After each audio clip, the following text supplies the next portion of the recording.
রুই মাছ রান্না করব। রুই মাছটা আজকে একদম অন্যরকমভাবে রান্না করব। কাজু, আমন্ড আর অল্প করে পোস্ত দিয়ে রুই মাছটাকে রান্না করব। তো যাই হোক, প্রথমে মাছটা ভালো করে ধুয়ে নুন, হলুদ আর একটু সর্ষের তেল মাখিয়ে রেখে দিয়েছি। আর এদিকে নিয়েছি ছোট ছোট দুটো পেঁয়াজ, আদা আর গুঁড়ো, জিরের গুঁড়ো আর ধনের গুঁড়ো, সমস্ত কিছু নিয়ে নেব, আর কাঁচা লঙ্কা।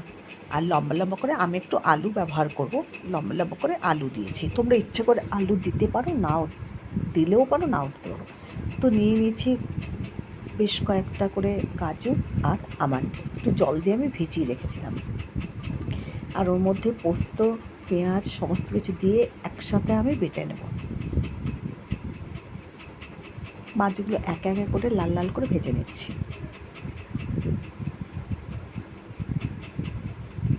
মাছগুলো একটু লাল লাল করেই কিন্তু ভাজতে হবে, আর খুব একটা কড়া কিন্তু করবে না। তো যাই হোক, দেখো, দেখে বুঝতেই পারছো একটু লালচে লালচে হয়ে গেছে। এবার মাছগুলোকে তুলে নিচ্ছি।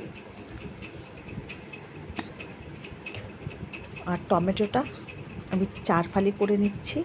টমেটো, কাজু, আমন্ড, পোস্ত এগুলো সব পেস্ট করে নিচ্ছি। এই যে একসাথে কিন্তু আমি পেস্ট করছি। পোস্তটা একটু ভিজিয়ে রেখেছিলাম, পোস্তটা জারের মধ্যে তলাতে আছে, ওটা ভেজানো হয়েছে। দেখো, এই যে দুভাগে পেস্ট করছি। ছোট মিক্সার জারটা নিয়েছিলাম, তাই একটু অসুবিধা হচ্ছিলো, তাই ভাগে ভাগে করে নিলাম। তো যাই হোক, সব পেস্ট করে নিয়েছি, মাছগুলো সব ভেজে নিয়েছি। এবার কড়াইয়ে ওই তেলের মধ্যে আমি দিয়ে দিলাম লম্বা কেটে রাখা আলু। এর মধ্যে আমি আরেকটু তেল দিয়ে দেবো।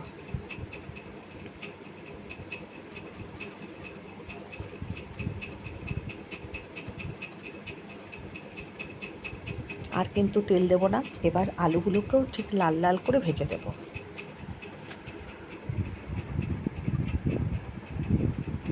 আমি কিন্তু এর মধ্যে কোনো লাল লঙ্কার গুঁড়ো বা আলাদা করে কোনো গরম মশলা এসব কিন্তু কিচ্ছু মেশাবো না।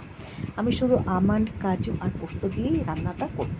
আর দেখো, মশলা কিন্তু খুব একটা বেশি নেইনি, কিন্তু খুব বেশি পেঁয়াজ টেয়াজ কিন্তু নেইনি। আলুগুলো কিন্তু দেখো লাল লাল করে ভেজে নিয়েছি। এবার আলুগুলোও কিন্তু তেল থেকে ছেঁকে ছেঁকে তুলে নিচ্ছি।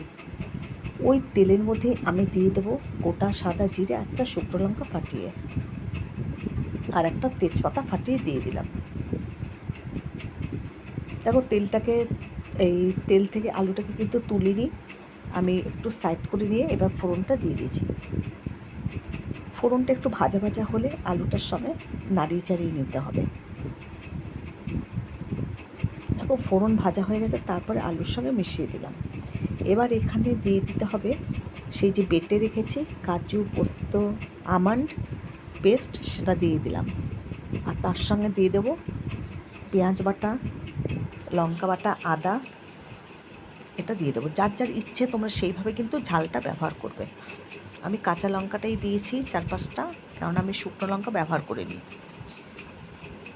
4টা ধুয়ে একটু জল দিয়ে দিলাম। এবার খুব ভালো করে কিন্তু কষিয়ে নিতে হবে। এর মধ্যে একটু আমি জিরে গুঁড়ো, আবার ধনে গুঁড়ো আর পরিমাণ মতো নুন, হলুদটা একটু জল দিয়ে গুলিয়ে এর মধ্যে দিয়ে দিচ্ছি। এটা গুঁড়ো ব্যবহার করছি। এই যে দিয়ে দিলাম। এবার খুব ভালো করে কিন্তু আলুর সঙ্গে মশলাটাকে কষাতে হবে। এর মধ্যে কিন্তু বাদামগুলো দেওয়া আছে, যেহেতু একদম চড়িয়ে কিন্তু গ্যাসটা দেবে না। খুব সাবধানে কিন্তু কষাতে হবে যেন পুড়ে না যায়, কেন বাদাম কিন্তু ধরে গেলে সেটা কিন্তু ভালো লাগবে না খেতে।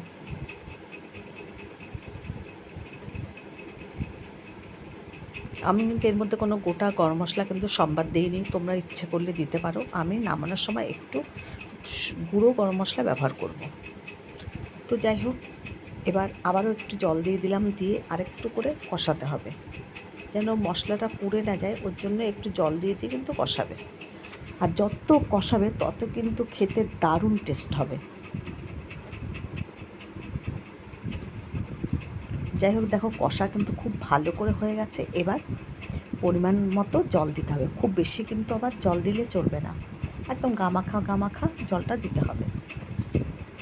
আর একটু কিন্তু জল লাগবে যেন মাছগুলো সব ডুবে যায়। এখনও কিন্তু আরও ছোটো 1 মগ জল দেব।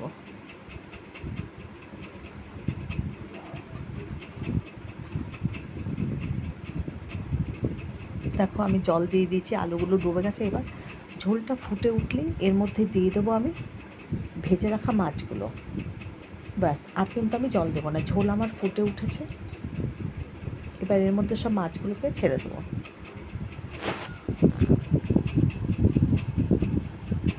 আগে মাথা লেজাগুলো দিয়ে দিচ্ছি, তারপরে টুকরো করা মাছগুলো দিয়ে দেবো।